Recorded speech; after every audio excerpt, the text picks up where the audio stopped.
Alors bonjour chers auditeurs, aujourd'hui nous accueillons Marine. Donc Marine qui est ostéopathe animale, c'est son étiquette. Marine, est-ce que tu peux te présenter à ta manière s'il te plaît? Bonjour Sidonie. Écoute, déjà je suis très contente de pouvoir te reparler d'ostéopathie animale. Oui. En fait, alors pour se présenter, donc mon étiquette comme tu dis c'est l'ostéopathie animale. Mon but en fait c'est d'intervenir auprès des animaux qui, pour de multiples raisons, hein, ça peut être la plupart du temps des soucis de douleurs physiques par exemple, donc ça va être des animaux qui peuvent boiter, qui peuvent avoir des difficultés dans leur performance sportive, ça peut être plein de raisons, ça peut être des problèmes de transit, enfin bref, divers et variés, comme on peut aussi agir sur des animaux qui peuvent avoir des changements de comportement pour on ne sait quelle raison. Enfin bref, en gros, tout animal pour qui on considère qu'il a besoin d'aide et de se sentir mieux.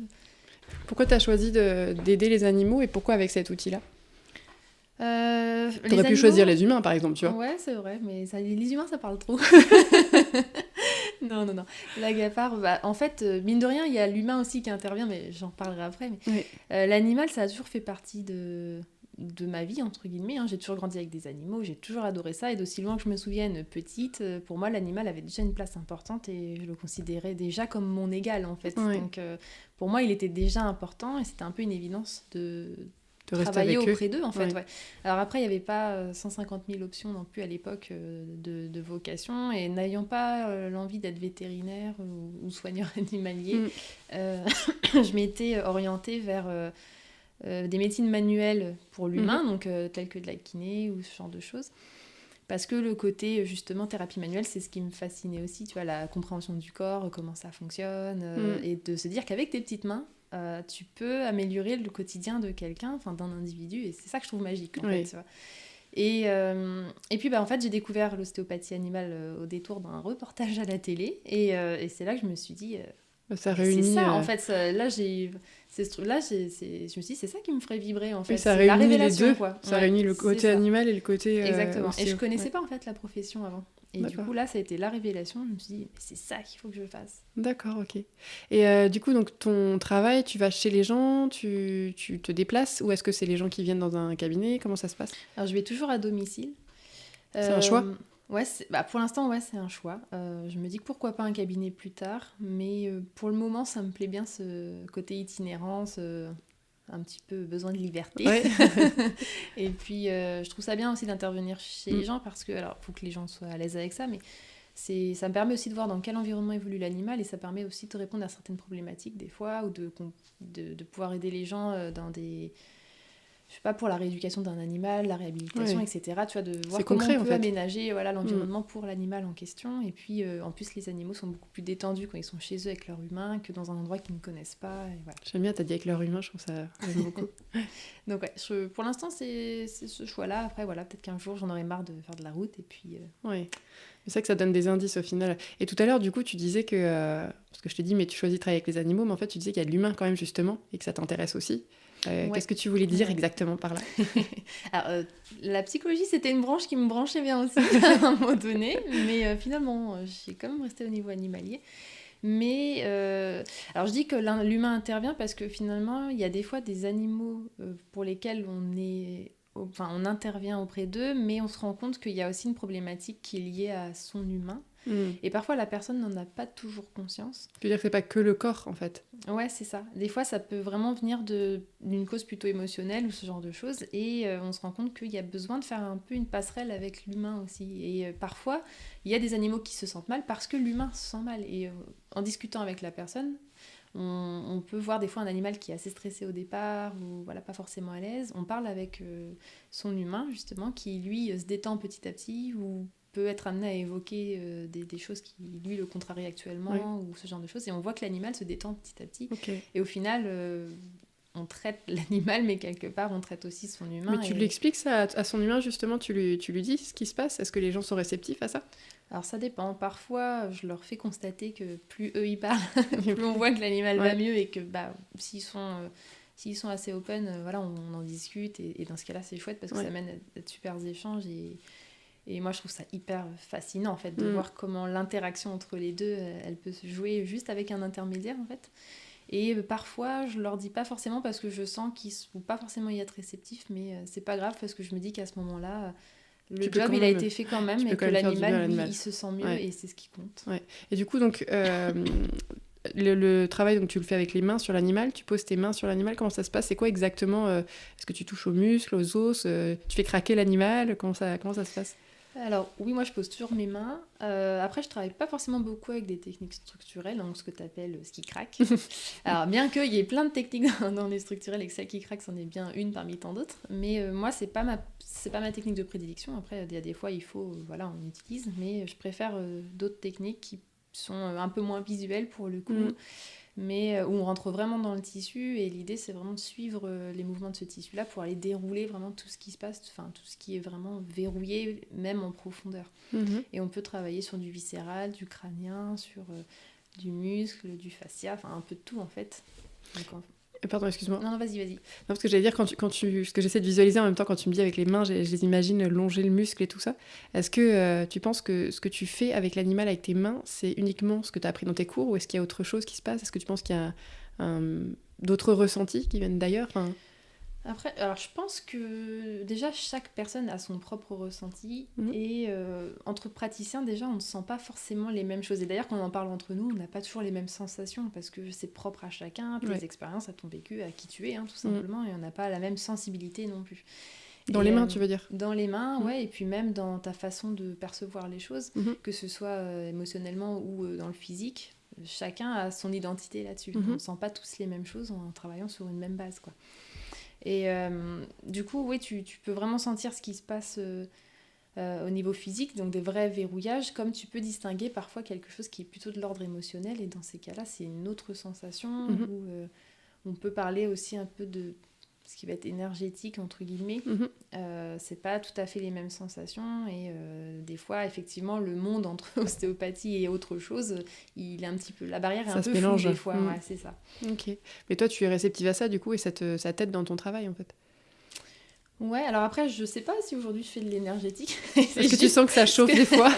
Ouais, ça peut chauffer, mais ce que je constate, c'est qu'il y a des fois, je fais quelque chose et je ne sais plus si je suis toujours dans de l'ostéo ou pas, mais en fait, j'ai arrêté de me poser la question parce que sinon, ça me perturbe dans mon soin finalement, et je me dis que tout ce qui compte, c'est qu'au bout du compte, il y a un résultat et que ça marche, et peu importe comment on appelle ça et ce que c'est. Voilà, après, je pense que du coup, c'est vraiment propre à chacun, pour le coup. Et du coup, tu parles de résultats... Quand tu vas voir un animal, alors je sais pas, ça doit être des chats, des chiens, des chevaux, est-ce que c'est facile en fait de les toucher? Enfin, il y a des fois où ça doit être compliqué, non? Tous sont réceptifs, tous sont... Alors, la plupart du temps, les animaux sont quand même très curieux de l'autre. Ils vont facilement venir au contact.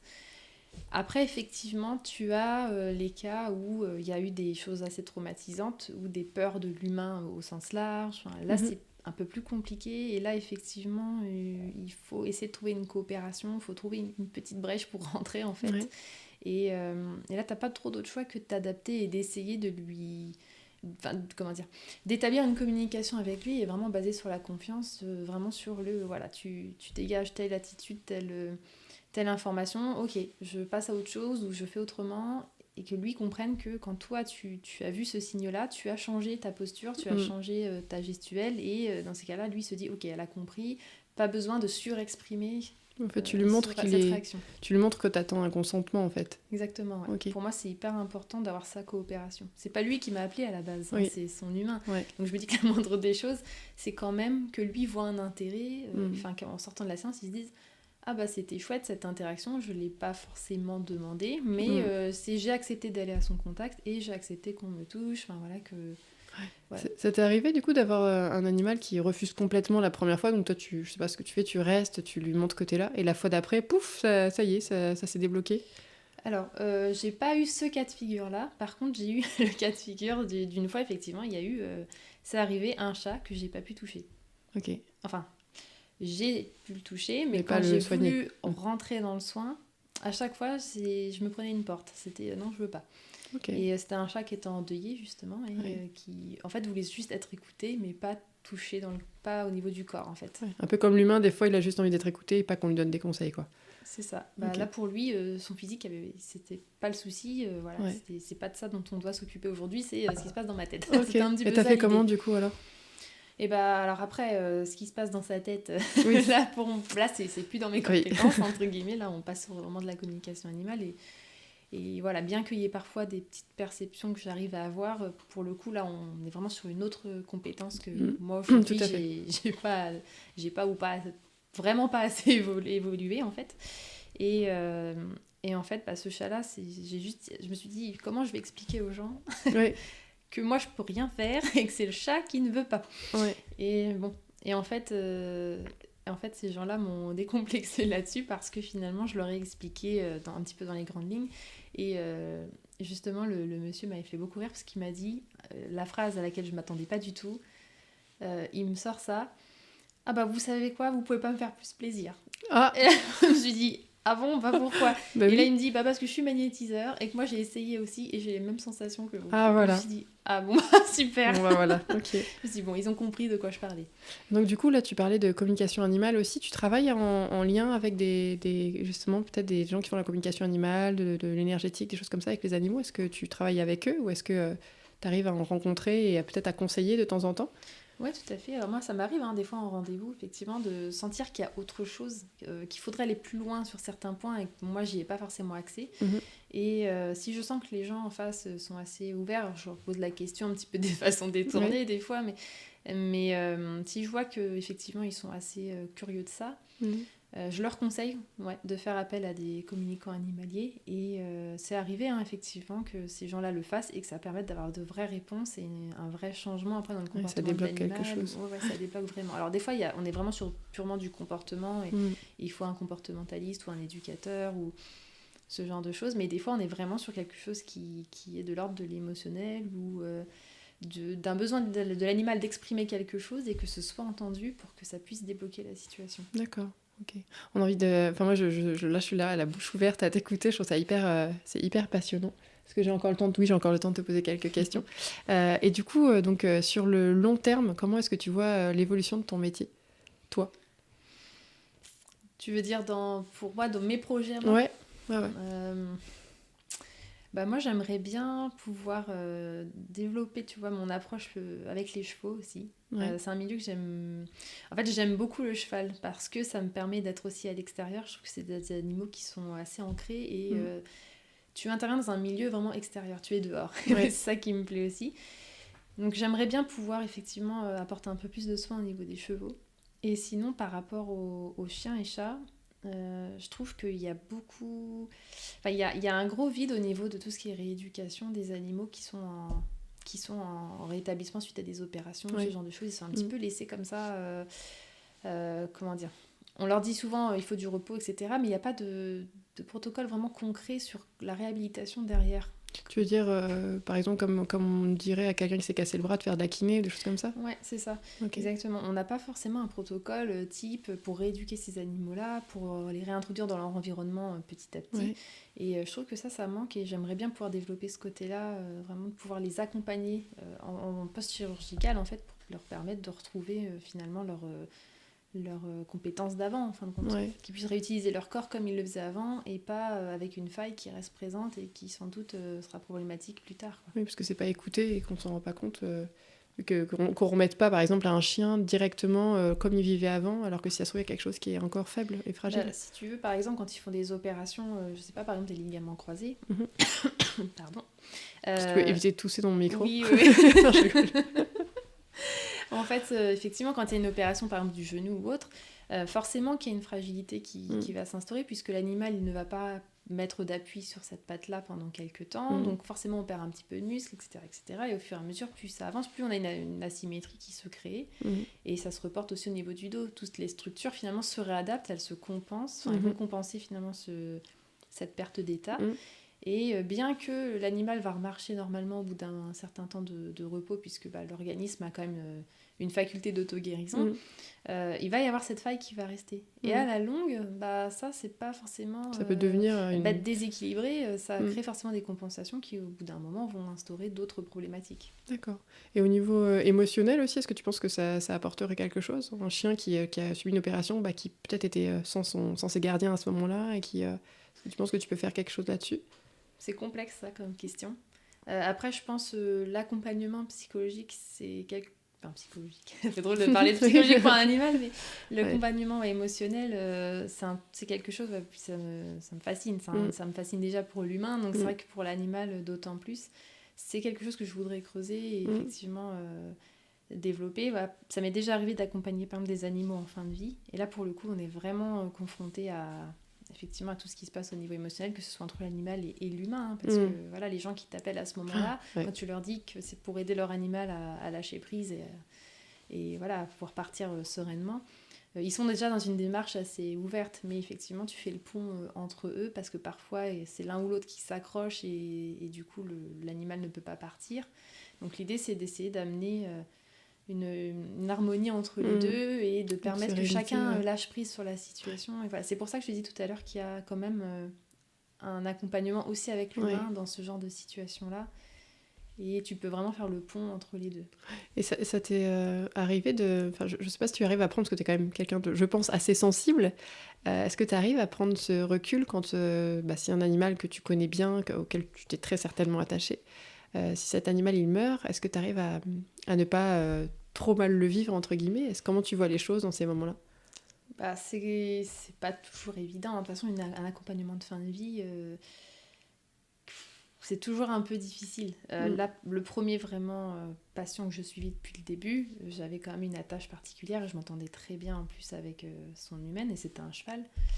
On l'a aidé à partir et c'était compliqué quand même, parce que y a de l'affect quand même quelque part. Et évidemment, j'ai lâché ma petite larme quand même, parce que c'est touchant. Tu vois la personne qui elle lâche prise et qui est très émue. Le cheval, lui, pareil, tu vois que c'est dans son corps, dans sa façon de réagir, dans les traits de son visage, de l'expression, il change. Donc tu vois qu'il se passe quelque chose. Et à la fois, c'est un très beau moment, parce que finalement, ce qui était perçu comme une situation délicate, qu'on veut fuir, qu'on n'est pas dans l'acceptation, on refuse que ça se passe, on est passé de ça à ok, j'accepte que tu partes, merci pour ce que tu m'as apporté. Enfin, tu vois, finalement, il y a beaucoup de... La sérénité, en fait, que tu apportes. De reconnaissance et de gratitude entre eux deux, en fait. Et c'est super beau de pouvoir assister à ça, en fait. Et qu'ils puissent se dire au revoir, en fait, comme ça. Et ça, j'ai trouvé ça hyper beau. Alors, c'était hyper touchant, tu vois, même là, ça me met presque la larme à l'œil. Je vois bien, t'as les yeux qui brillent. Mais c'était à la fois, c'est triste, parce que, évidemment, la mort, c'est toujours un truc qui... Il y a un manque, surtout dans notre culture, voilà, c'est pas forcément quelque chose de positif. Mais quand tu vois ça, tu te dis que tu as pu leur permettre de se dire au revoir et de ne rien regretter, en fait. C'est ça, il n'y aura pas de regret. C'est ça, d'avoir pu se dire des choses. Voilà. Et les animaux, bien sûr, ne comprennent pas nos mots, mais ils comprennent nos intentions. Et ça, ils lisent en nous comme dans un livre ouvert. Donc, d'avoir permis à ces deux-là, tu vois, de pouvoir s'ouvrir comme ça et de se dire au revoir sereinement. Tu vois, son humaine, certes, ça a été difficile, mais je pense que ça lui a permis de vraiment mieux accepter la situation. Et elle l'a laissé partir beaucoup plus légère, beaucoup plus sereine, bien que son compagnon lui manque. Oui, le manque, tu ne pourras pas l'enlever, bien sûr. Ça, elle a pu lui dire au revoir, et elle est repartie quand même sereine d'avoir pu faire ces étapes-là. Oui, elle a entre guillemets plus qu'à faire son deuil et à vivre le manque, quoi. Mais elle lui a dit ce qu'elle avait à lui dire. Voilà. Mais c'est des beaux moments, mais c'est sûr que c'est difficile, parce qu'il faut gérer l'émotion de l'humain. Comme tu dis, si on fait ce métier-là, c'est qu'on est forcément sensible. Donc on est sensible à ce que peuvent ressentir ces gens-là, parce qu'on l'a aussi connu, nous, sans doute aussi. Et puis, à la fois, il y a l'animal qui est en détresse et qu'il faut l'aider. Donc c'est... Il y a des situations qui vont un peu plus se chambouler, d'autres avec lesquelles tu arrives à prendre un peu plus de recul. Mais voilà, moi, mes patients, c'est pareil. C'est comme avec des humains. Il y en a avec qui tu es plus proche, et il y en a avec qui tu crées vraiment un lien. D'autres, tu prends un peu plus de recul. Donc... pas toujours évident. En tout cas, c'est très émouvant ce que tu racontes. Du coup, tu aimerais donc travailler avec des chevaux, tu aimerais donc mettre en place cet accompagnement, enfin, je sais pas trop comment tu vois les choses, ce serait quoi ? Tu irais sur place, ou tu créerais peut-être un centre de réhabilitation ? Je te dis, si un jour j'ai un cabinet, je pense que je ferai une pièce dédiée à ça. Ok. Je pense, Ok, et d'autres projets encore ? Bon, écoute, c'est déjà pas mal. Parce que j'avais en tête, parce que je te connais un petit peu et je sais que tu as fait aussi, tu étais dans la formation, je sais pas si tu fais encore ça. Ouais, alors ouais, de temps en temps, on s'essaye justement avec, justement cette personne que j'avais aidée avec son cheval, là, Ah oui. qui est monitrice d'équitation justement. D'accord. Et effectivement, comme on s'était très bien entendu, on s'était dit qu'on allait garder contact et on s'est proposé récemment effectivement de faire quelques petites formations. Alors on tâte, on voit, on essaye des thématiques. Donc on voit c'est si quoi l'objectif? C'est pour qui? Alors là, l'objectif, c'était de cibler les cavaliers dans un premier temps. Donc là, c'est centré autour du cheval. L'idée, c'est de les amener à essayer de percevoir leur cheval autrement que monter. Dans le sens, alors, dit comme ça, c'est un peu brutal, mais c'est dans le sens de savoir observer son cheval pour comprendre peut-être ses problématiques, ses potentielles douleurs, tu vois, d'essayer qu'ils posent leurs mains sur leur cheval et de comprendre un petit peu comment il est fait et pourquoi, une fois monté, on peut retrouver telle ou telle problématique, tu vois, c'est leur permettre de lier qu'est-ce que j'observe à pied et par rapport à quand il est monté. D'accord. Et leur permettre de comprendre que voilà, quand il a telle ou telle réaction montée, c'est peut-être parce que justement il y a une gêne et qu'ils auront au préalable pu observer justement en travail à pied. Et ils pourront l'emmener chez l'ostéo avant qu'il y ait un truc qui pète, par exemple. Par exemple, ou le veto, voilà, mais effectivement l'idée, ou même tout simplement qu'eux ils réajustent leur posture après une fois qu'ils sont à cheval, ou de plutôt favoriser tel ou tel exercice pour remettre le cheval plutôt dans le confort, tu vois, des choses comme ça. D'accord, en fait. Ok. Donc là, tu as commencé ça tout récemment? Ouais, c'est tout frais. Ouais. Et ça s'est déjà passé, ça s'est bien passé? Alors on l'a fait une première fois, c'était un petit peu pour... déjà c'était pour tester, tu vois, oui, c'est le début, pour roder un petit peu le truc. Mais ouais, ça s'était bien passé et c'était assez intéressant. En plus, pour le coup, c'était formation sur... on avait juste pris 2-3 personnes pour voir déjà comment ça se passerait. Et ouais, c'était plutôt intéressant du coup. Ok, super. Ok, je regarde... Ah, c'est ça, parce qu'à chaque fois je fais attention parce que je m'étais fixé 20 minutes et puis j'essaie de pas dépasser, mais je m'en doutais qu'on allait dépasser de toute façon. Mais parce qu'on a envie de t'écouter pendant des heures, Marine. Merci beaucoup en fait pour tout ça, tout ce que tu nous as partagé aujourd'hui. Et puis peut-être à bientôt pour un prochain podcast. Ouais, merci à toi, ça m'a fait super plaisir de pouvoir parler de tout ça. C'est cool. C'est toujours hyper enrichissant. Donc, bon, super. Merci à toi pour ce podcast. À très vite alors. À bientôt.